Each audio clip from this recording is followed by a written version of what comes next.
الحمد لله رب العالمين والعاقبة للمتقين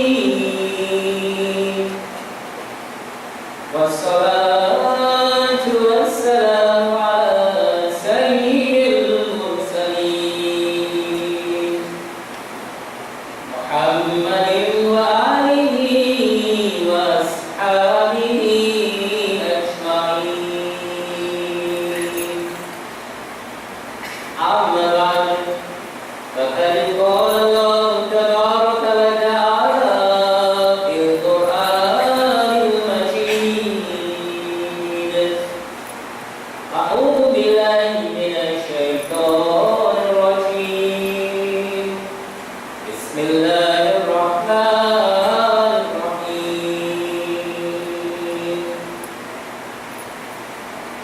فلما بلغ معه السعي قال يا بني إني أرى في المنام أني أذبحك فانظر ماذا ترى صدق الله العلي العظيم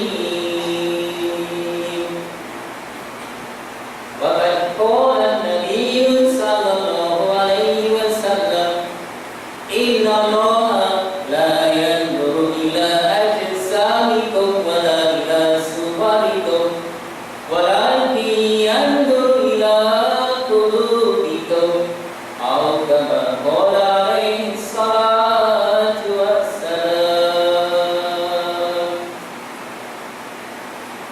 My most respected elders, beloved brothers and sisters in Islam, visited members, your friends, may the peace, mercy, and blessings of Allah fill our hearts.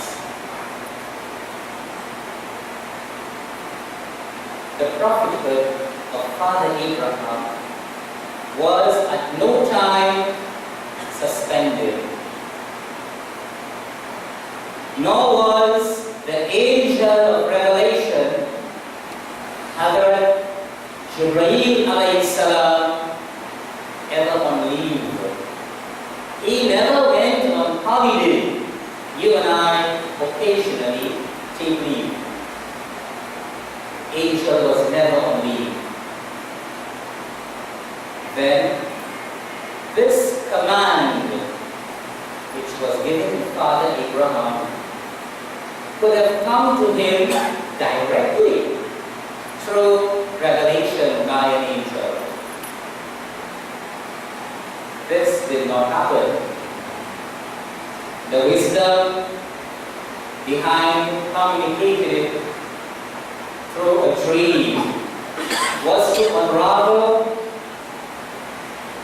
that utmost obedience of Father Abraham alayhi salam in its most sublime, excellent manner that had been accomplished. SubhanAllah. Receiving a command through a dream brings great heaviness, especially in command of this nature. And the command that comes through a dream can have a lot of room for interpretations and excuses by human self. But this was Father Abraham. He did not take to the way of excuses. He was indeed a friend of Allah, and his heart was sincere. Now, had this command been given to him verbally, which did not happen, it would disclose that the actual slaughter and sacrifice is not intended. And the real element of the test would have remained missing.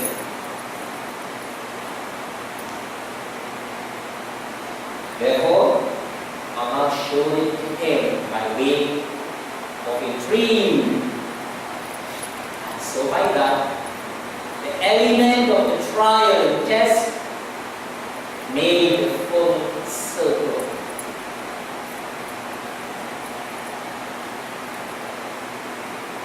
After having prayed for a son so wistfully at that age, and be granted that supplication, and also when that loving child will reach the age of sight, helping, working, and becoming the right arm of his father, especially having received the glad tidings from Allah Himself and none else. When He said, فَبَشَّرْنَاهُ بِغُلَامٍ حَلِيمٍ, we gave him glad tidings for his son, but the son was being described by an adjective Halim, tolerant and patient, and one who will not become frightened in times of trial and tribulations. Now, to see in a dream that he is torturing that son, it is something very heavy. It was not once he saw it, and that is why the choice of words is arah. He said, Inni arah fil manam. It's not like when Prophet Yusuf alayhi salam, once he saw 11 stars prostrating to him. He said, Inni ra'aytu ahada ashara kawkaba. Verily, I saw in my dream, I saw 11 stars prostrating to me. Here it is. Father Abraham did not say, Inni ra'aytu. He said, Inni ara.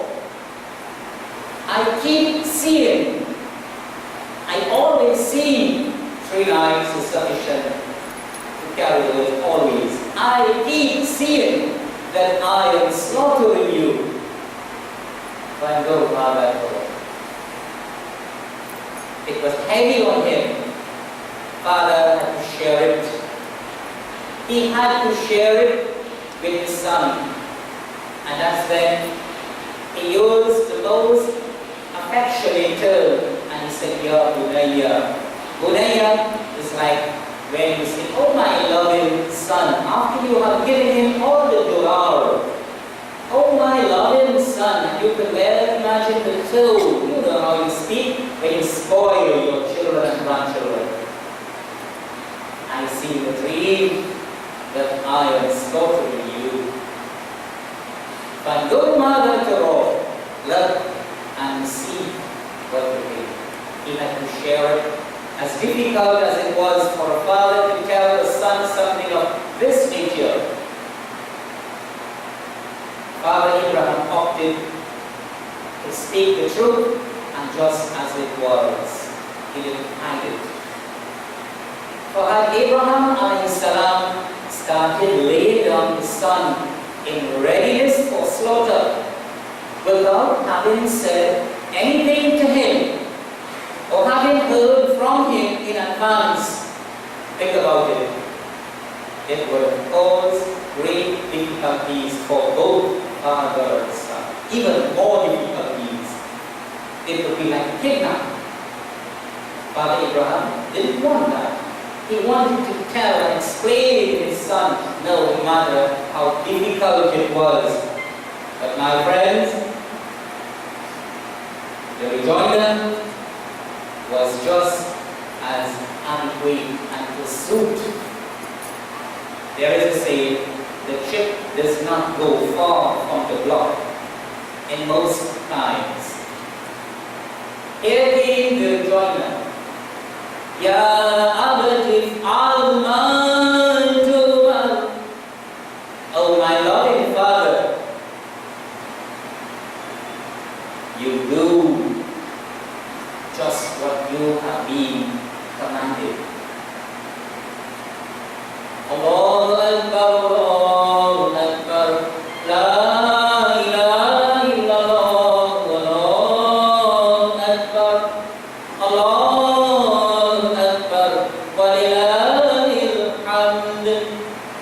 You do what you have been commanded. This statement provides not only the evidence of the unique passion of Ismail alayhi salam to surrender his life in the way of Allah, but it also shows the kind of intelligence and knowledge Allah had blessed him with at such a tender age. 13 years, according to most of the commentators. Now being a teenager, he was blessed with such wisdom and intelligence. Now remember, Father never said to Ismail anything about a command from Allah. He never mentioned a command from Allah. What he said, I saw in a dream, I see in my dream. But Ismail alayhi salam, hearing that, he got the real point. You see why? He had to rise to the office and station of a prophet. At that age, 13 years, the young boys can imagine at 13 you were perhaps in Form 2 in college, moving into Form 3.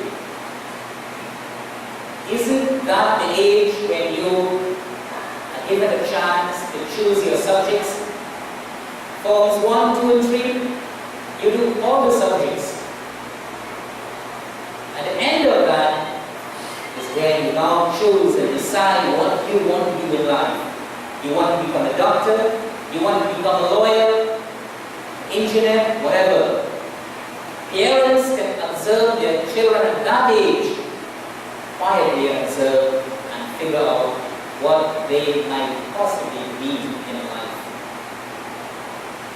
Critical age. That's the age. Allah had blessed him with so much of intelligence, knowledge, and wisdom.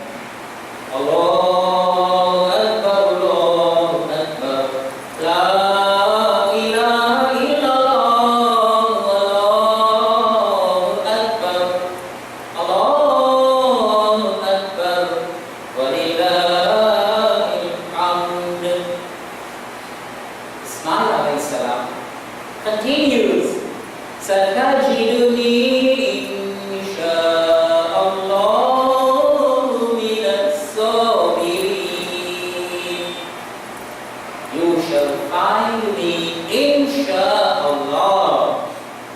to be among those who are steadfast.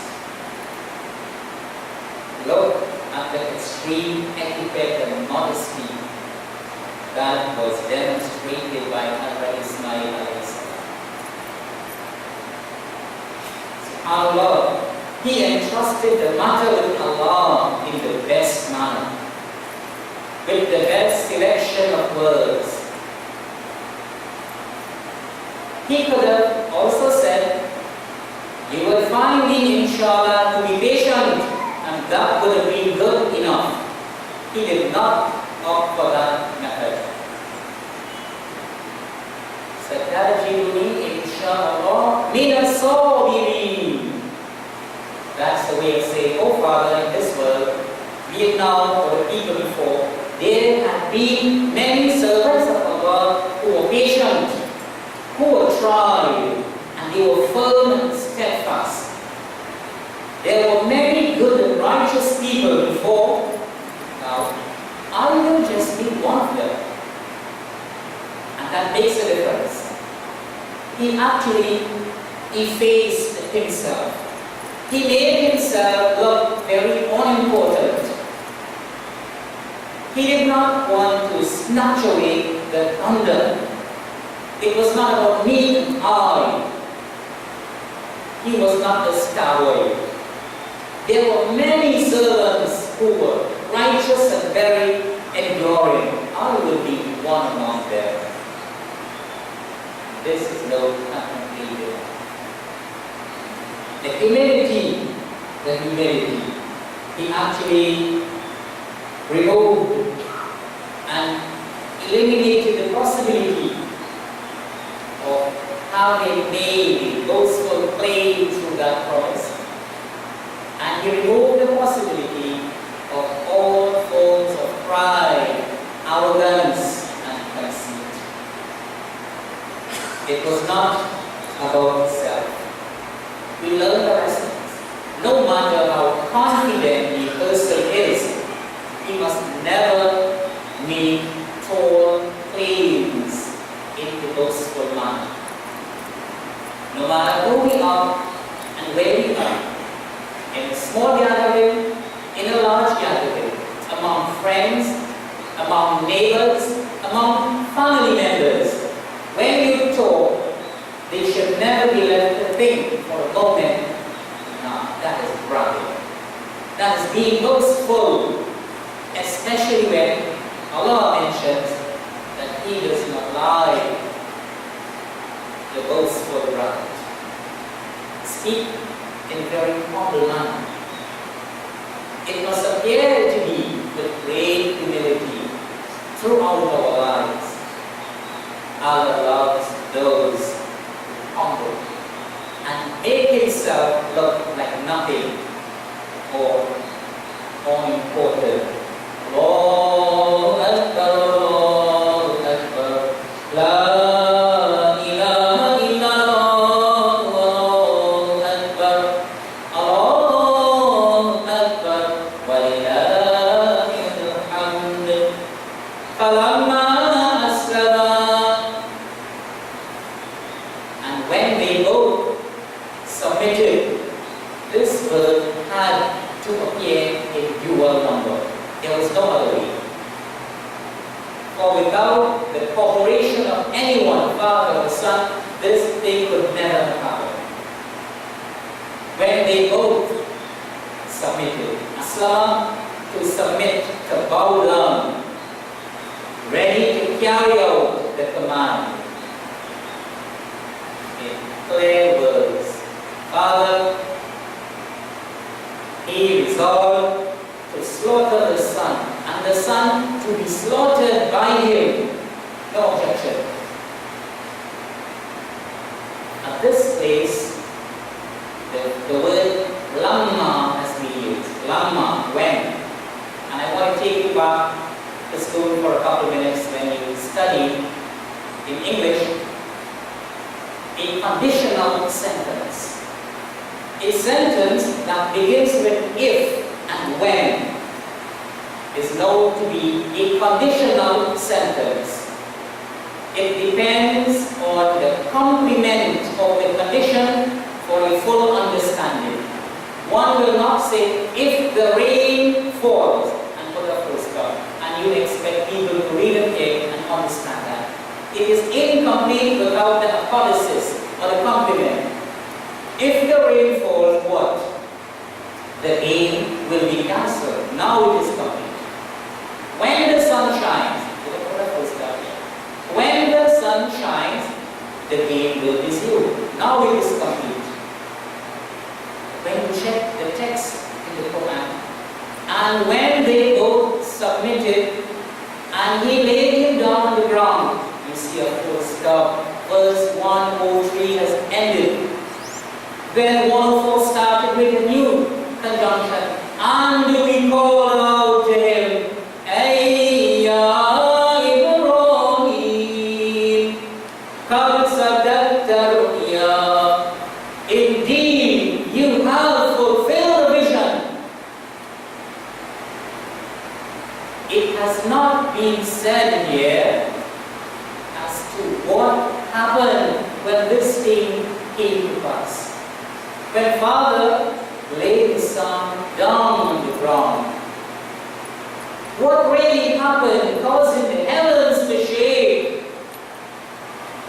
and Allah to call out to the Father, indeed, O Ibrahim, you have fulfilled the vision. What happened? That is nowhere mentioned in the Quran. You will never find it. But my friends, plenty happened. But plenty happened. And this releases a hint towards the uniqueness of this act undertaken by Father Abraham and his son. so unique that words fail to convey a fuller description. Words don't carry that. Just as in your world you say, there are some things, many things which are left, or which are better or best left unsaid. The moment you put it in words, you take out from it. Better you leave that unsaid. Nowhere the Quran carry that, but plenty happened. It was from the Prophet Muhammad sallallahu alayhi wa sallam we knew that little Ismail alayhi salam, he said, my dear father, tie me down well so that my body will not move and shake and give you trouble. Oh my dad, do not let my blood soil your clothes. Please, my reward will be diminished. And also, if mommy should see my blood in your clothes, she might be virtually smitten with grief.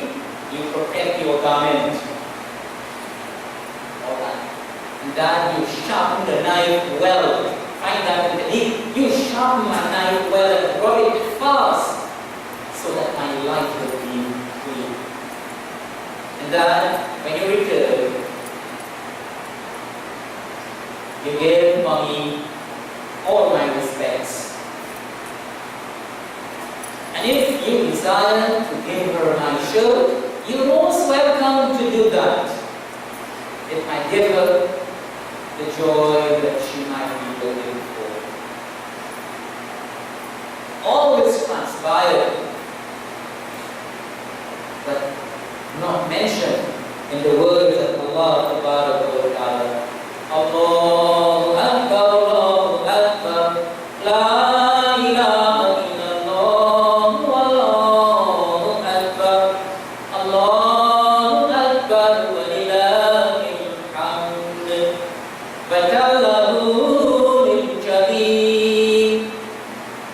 There are many who think that there is some controversy regarding the position in which Ismail alayhi salam was made to lay down. The Quran has it, وَتَلَّهُ لِلْجَبِينَ, and he laid him on his forehead. According to an explanation, he laid him down on his side in such a manner that one edge of his forehead was touching the ground. And lexically, or looking at words and their appropriate meaning, that is weightier than every other explanation. Because the word Jamil is taken to mean the two curvatures of the forehead. Whereas the middle of the forehead, also mentioned in the Quran, is referred to as Jabha. He was made to lay down on his side where one of the curvatures was touching the ground. But really, there is no contradiction. You know what? For those who delve into the books, will come to learn that there had not ever been a position in which Ismail alayhi salam was not made to lie down on his own request, desiring to give his life for the sake of Allah. Initially, Ibrahim alayhi salam laid him down with face up. But the knife could not cut. We learned from Hadith, Allah caused a sheet of copper to descend from the heavens and intervene between the knife and the throat of Ismail. In Quran we read about hijab al-mastura, a hijab which is invisible. When you read the Quran, Allah says, we set up between you and those who do not believe in the hereafter, hijab al-mastura. It is there, your enemies cannot They always fall short, but nobody sees why. There is a screen that you cannot see. Like that, a sheet of copper came and put in. The knife could not cut, and that was when Ismail said, Dad, turn me on my side. He tried and made every effort. It could not cut. Ismail alayhi salam, in his innocence, he was thinking it was because of the filial compassion and love of his father. It was on his hand, and he was becoming weak and he couldn't cut. But they had already crossed that bridge when they both submitted. He kept saying, Dad, turn me on the next side, rub it hard, quickly. There was no position in which Ismail alayhi salam was not made the light of. Allahu Akbar, Allahu Akbar, La ilaha illallah, Allahu Akbar, Allahu Akbar, wa lillahil hamd. My dear brothers and sisters, the purpose of the great and merciful Creator was not to have Hazrat Ismail alayhi salam be slaughtered actually, nor to make it binding upon Father Abraham that he slaughters him ultimately. Instead, the purpose was to give the command in such a manner that he should, on his part, do everything necessary to slaughter him and to take every step leading to his slaughter, and that had been accomplished. And I end by reminding myself and you, my brothers and sisters, it is all about devotion and sincerity. It's about sincerity. Qurbani is nothing about meat. Qurbani is nothing about blood and flesh. Our Nabi declared when he said, La ilaha illallah wa la dima'uha. The blood and flesh do not ever reach to Allah. It never reaches Him.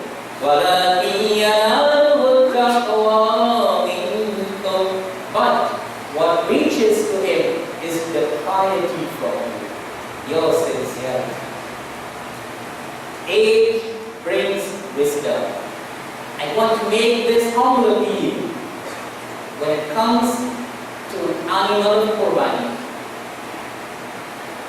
Learn to dismiss any kind of talks that would arise, discussing meat, more gold, less meat, less gold, more meat. It's not about that.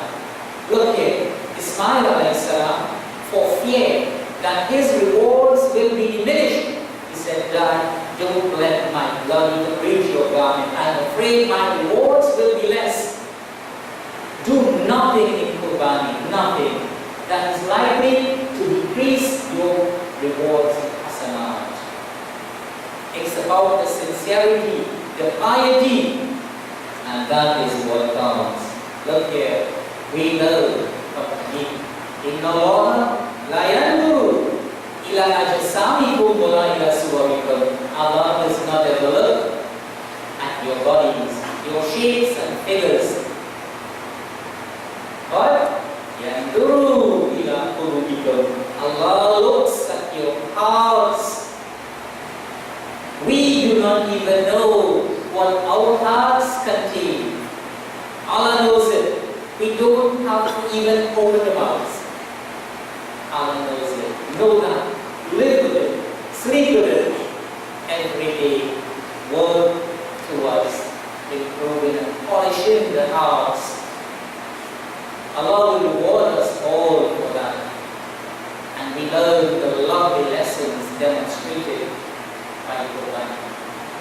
Allahu Akbar, Allahu Akbar, La ilaha illallah, Allahu Akbar, Allahu Akbar, wa lillahil hamd.